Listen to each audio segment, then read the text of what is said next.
ஹாய்ங்க, இது வந்து பார்த்தீங்கன்னா பழைய கஞ்சி. டெய்லி வந்துட்டு பழைய சாதம் வந்து எவ்வளோ நாள் வேஸ்ட் ஆயிடுது. நம்ம ஊர்லண்டா கூட மாட்டுக்கு ஊற்றிடலாம், வில்லேஜ்லண்டா கூட பழைய சோறு மீன் தான் மாட்டுக்கு ஊரலில் ஊற்றி ஊற்றி ஊற்றி விட்டுறலாம். இங்கே வந்துட்டு மாட்டுக்கெலாம் ஊற்ற முடியாது, யாரும் வாங்க மாட்டாங்க, கீழே தான் ஊற்றணும்.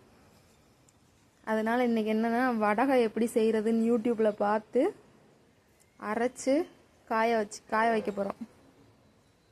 அதை வந்து இந்த மாதிரி கவரில் போட்டு இந்த மாதிரி கொஞ்சம் கொஞ்சமாக ஊற்றி வைக்கணுமா. அதனால்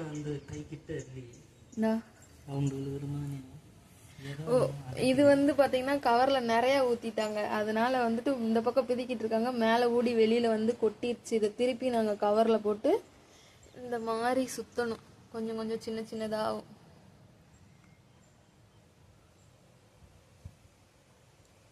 தேவையான இன்க்ரீடியன்ட்ஸ்லாம் கம்மியாக தான் இருந்துச்சு, வீட்டில் இருக்க பொருளேவாக தான் இருந்துச்சு. ஸோ அதனால் ஈஸியாக ஆட் பண்ணி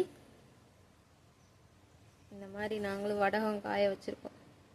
நீங்களும் உங்கள் வீட்டில் பழைய சோறு மீந்துச்சுன்னா வேஸ்ட் பண்ணாமல் இந்த மாதிரி வடகம் செஞ்சு சாப்பிடுங்க. ஓகே, பாய்.